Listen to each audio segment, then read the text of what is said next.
కన్య మరియ గర్భములో సృష్టికర్త అయిన దేవుడు ప్రవేశించినప్పుడు మరియకు యేసేపుకు ఆ పేరు దేవుడు తన దూత ద్వారా బయలుపరిచాడు. కాబట్టి ఇదిగో తన ప్రజలను రక్షించుటకు వారు పాపముల నుండి ఆయనే రక్షించును కనుక ఆయనకి యేసు అని పేరు పెడతామని చెప్పడం చూస్తూ ఉంటూ ఉన్నాం. కాబట్టి యేసు అనే పదమునికి అర్థం రక్షకుడు అని అర్థం. అదే పదానికి యేసు అనే పదమునకు మరొకటి కూడా కనబడతా ఉంది, జీవాధిపతి అని అర్థం. యేసు అంటే ఏమని చెప్పండి, రెండవ మాట జీవాధిపతి. జీవాధిపతి అంటే అర్థం ఏంటంటే మేము వయస్సు అంటే మేము చెట్టు గారిమి, మేము చాలా దూరం దానికి. చూసారా, వెంటనే నేను చెప్పా మేము రెడ్డి గారిమి, మేము యేసు ప్రభుకు చాలా దగ్గర అని చెప్పాను. అర్థమవుతా ఉందా? ఈ దినాల్లో కులాల ఆధారం చేసుకొని యేసు ప్రభును దూరం చేసుకోవడం అనేటువంటిది ఎంత దౌర్భాగ్యమనే జీవితమో. ఆయన జీవాధిపతి అని మనకు జ్ఞాపకం చేయబడుతుంది. కాబట్టి రాత్రి ఏ వ్యక్తి అయినా సరే యేసు వద్దు అని అంటే తాను చేయాల్సిన పని ఖచ్చితంగా నేను చెప్తాను. ఏంటో తెలుసా ఆ పని?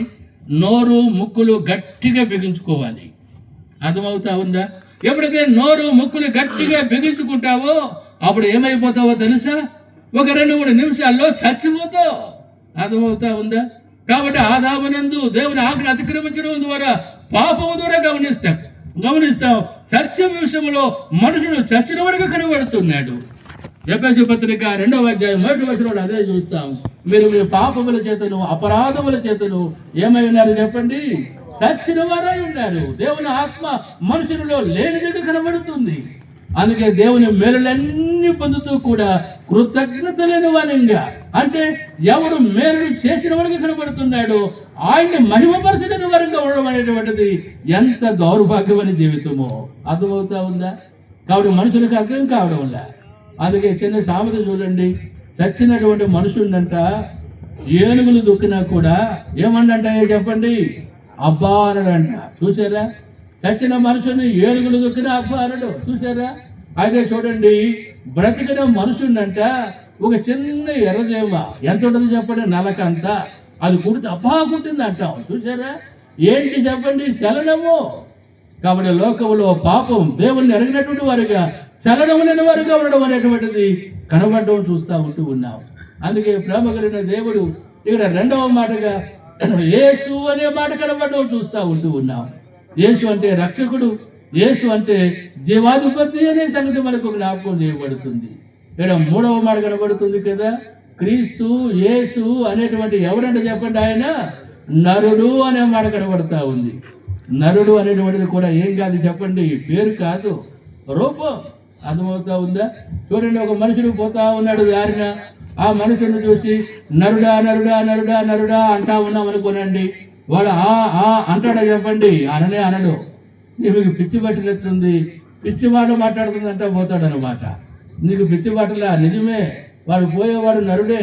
కాబట్టి నరుడా నరుడా అంటా ఉన్నావు, మంచిదే. అయితే వాడు అనడు కదా చెప్పండి? అనడు.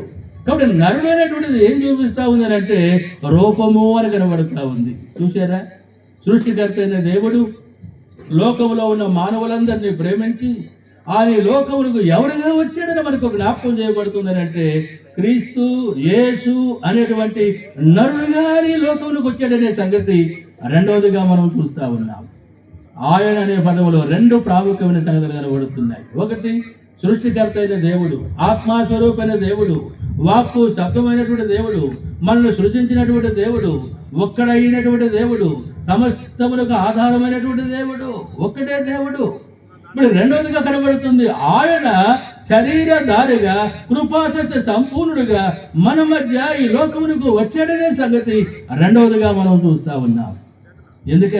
ఎందుకు వచ్చాడు? 3వ మాటగా జ్ఞాపకం చేయబడుతుంది. చదవండి, తిమోతి మొదటి పత్రిక 2వ అధ్యాయము 4వ వచనం. తిమోతి మొదటి పత్రిక 2వ అధ్యాయం 4వ వచనం.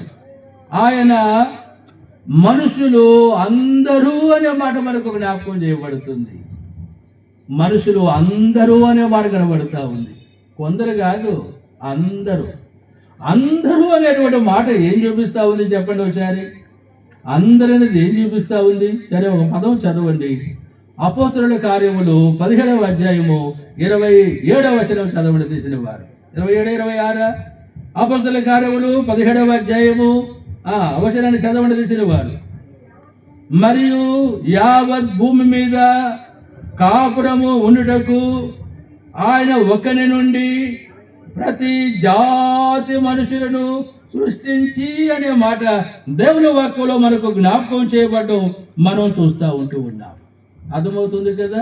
ఆయన ఒకరి నుండి ప్రతి జాతి మనుషులను ఏం చేశాడంటే చెప్పండి, ఆయన సృష్టించాడు అనేటువంటి సంగతి దేవుని వాక్యంలో మనకు జ్ఞాపకం చేయబడుతుంది. మనుషులు అందరూనంట ఎక్కడి నుంచి వచ్చారు అని మనం చూస్తా ఉన్నట్టే ఒక్క మనుషులలో నుండి అనేటువంటి మాట మనకు జ్ఞాపకం చేయబడుతుంది. ఆ ఒక్క మనుషుడు ఎవరో తెలుసా? ఆదాము అని కనబడతా ఉన్నాడు. ఆదాము అనేటువంటి మనుషుడిని దేవుడు తన స్వరూపమందు తన పోలిక చొప్పున సృష్టించినట్లుగా మనకు జ్ఞాపకం చేయబడుతూ ఉన్నాడు. ఆ తర్వాత మనం చూస్తాం ఆదాము యొక్క ప్రకటనను తీసి స్త్రీనిగా నిర్మించినట్టుగా చూస్తూ ఉన్నాం. వారిద్దరు కూడా ఆది మానవులు అనే సంగతి మనకు జ్ఞాపకం చేయబడుతుంది. వారిలో నుండి లోకములో ఉన్నటువంటి ప్రతి జాతిని అంట దేవుడు ఏం చేశాడని మనకు జ్ఞాపకం చేయబడుతుంది అంటే సృష్టించాడు అనే సంగతి మనకు జ్ఞాపకం చేయబడుతుంది. కాబట్టి లోకములో ఉండే జాతులన్నీ కూడా ఎక్కడి నుంచి వచ్చాయి అని మనకు జ్ఞాపకం చేయబడుతుంది అంటే ఒక్కరిలో నుండే వచ్చినాయి అని మనం చూస్తా ఉన్నాం. చూసారా? 5 దినాల్లో కొంతమందిని చూస్తాం. కొంత ఆ సైన్స్ను బట్టి మనుషుడంట కోతిలో నుండి వచ్చాడని చెప్పడం చూస్తాం. చూసారా? మనుషుడు కోతిలో నుంచి రాలేదు, మనుషుడు మనుషుల్లో నుండే వచ్చాడు. అర్థమవుతా ఉందా? సరే, ఒకవేళ ఆ సిద్ధాంతాన్ని కూడా మనం నమ్మాలి అని అంటే మనకు భూమి మీద ఎక్కడ కూడా ఏం కాకూడదు చెప్పండి, ఏం కనబడకూడదు చెప్పండి, ఏం కనబడకూడదు? కోతులు కనబడకూడదు. చూసారా? ఎందుకని? కోతుల నుండి మనుషుడు వస్తే కోతులన్నీ కూడా ఏమైపోయి ఉండాలి చెప్పండి? మనుషులు అయిపోయి ఉండాలి. అవన్నీ సరైనటువంటి కావు, నమ్మదగినవి కావు. అవన్నీ అబద్ధాలను మనకు జ్ఞాపకం చేయబడుతుంది చరిత్ర. కాబట్టి కోతి నుండి మనుషులు వచ్చేటువంటి సిద్ధాంతాన్ని రాసినటువంటి వ్యక్తే అది అబద్ధం అని చెప్పి సరిపోయినాడు. అర్థమవుతూ ఉందా? కాబట్టి మనుషుడు మనుషుల నుండే ఉద్భవించినట్టుగా చూస్తాం. లోకంలో ఉండే జాతులు అందరూ గమనిస్తూ ఉంటాం. ఒక మనుషుల నుండే ఉద్భవించడనే సంగతి మనకు జ్ఞాపకం చేయబడుతుంది. చూసారా? ఏ భేదము లేదు అనే సంగతి ఇక్కడ మనకు జ్ఞాపకం చేయబడ్డం చూస్తూ ఉన్నాం. లోకంలో పిచ్చి కులాలను బట్టి గొప్ప. అర్థమవుతుందా? కులములు ఎవరు కుల వాళ్ళకు గొప్ప అంతే, ఏది తీసివేసేటువంటిది కాదు అది. అర్థమవుతుందా? అవి లోక సంబంధమైనటువంటివి, అవి దేవుని ద్వారా కలిగినటువంటివి కావు. అవన్నీ మనుషులు ఏర్పరచుకున్నవి. అదే భక్తికి ఇవన్నీ అడ్డం వచ్చేవిగా కనబడుతూ ఉన్నాయి. ఎంత దౌర్భాగ్యమైన జీవితమో చూడండి. ఇది 3వ తలంపుగా మనకు జ్ఞాపకం చేయబడుతుంది. చూసారా? తిరిగి 4వ తలంపుగా మనకి ఏం జ్ఞాపకం చేయబడుతుంది? చదవండి అదే వచనాన్ని. 4వ తలంపుగా మనకి ఏం జ్ఞాపకం చేయబడుతుంది? తిమోతి మొదటి పత్రిక 2వ అధ్యాయం 4వ వచనం తీసిన వారు చదవండి. ఆయన మనుషులు అందరూ రక్షణ పొంది చాలంతే. 4వ తలంపుగా మనకు జ్ఞాపకం చేయబడుతుంది. ఆయన మనుషులందరూనంట ఏమి పొందాలి అని మనకు జ్ఞాపకం చేయబడుతుంది అంటే రక్షణ పొంది అనే మాట మనకు జ్ఞాపకం చేయబడుతుంది. చూసారా? రక్షణ పొంది, ఆ పదములోనే రక్షణ పొంది అనేటువంటి పదం మనకు ఏం చూపిస్తా ఉన్నారంటే శిక్షను చూపిస్తున్నట్టుగా చూస్తూ ఉన్నాం. అది 4వ మాటగా చూస్తూ ఉన్నాం. శిక్ష ఏంటి? శిక్ష ఏంటి? శిక్ష రోమపత్రిక 6వ అధ్యాయము 23వ వచనం చెప్తా ఉంది. ఏమని? చదవడి తీసిన వారు. ఏలైనగా పాపము వలన వచ్చు జీతము మరణము. చాలంతే. ఏలైనగా పాపము వలన వచ్చు జీతము ఏంటంట? మరణము అనే మాట మనకు జ్ఞాపకం చేయబడుతూ ఉంది. చూసారా?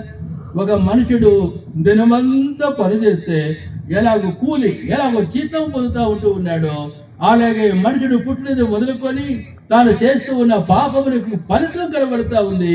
ఆ ఫలితం ఏంటి మనకు జ్ఞాపకం చేయబడుతుంది అంటే మరణము అని మనకు జ్ఞాపకం చేయబడుతుంది. అయ్యమ్మ, మరణము అంటే ముగింపు అనుకోబాకండి.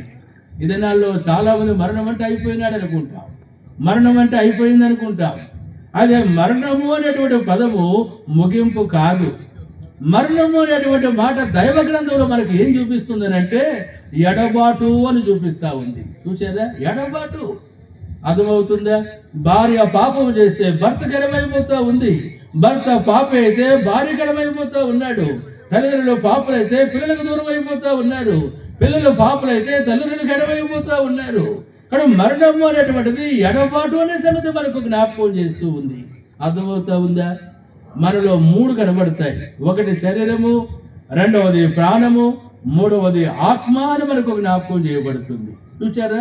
ఎప్పుడైతే ప్రాణం పోయిందిగా కనబడతా ఉందో ఆత్మ దేహాన్ని విడిచిపెట్టేదిగా కనబడుతుంది. దానినే మరణము అని చెబుతా ఉన్నాం. ఇప్పుడు మరణము అనేటువంటి మాటకున్న అర్థం ఏంటంటే ఎడబాటు అని అర్థం, అంతే. అంతేగాని ముగింపు అని కాదు. చూసారా? కాబట్టి మరణం అనేటువంటిది మనుషుని జీవితంలో అది ఒక మలుపు అనేది మనకు జ్ఞాపకం చేయబడుతుంది. మలుపు అంటే పోతూ ఉంటాము, దారి టర్నింగ్ కనబడుతూ ఉంటుంది, మన ముందు పోయి వారు కనబడరు. మనకు కారణం ఏంటో తెలుసా? వారు ఆ మలుపులోకి పోయినట్టుగా చూస్తూ ఉన్నాం. అంతే తప్ప ముగింపు మానవుడి జీవితము మరణముతో కాదనేది జ్ఞాపకం చేయబడుతూ ఉంది.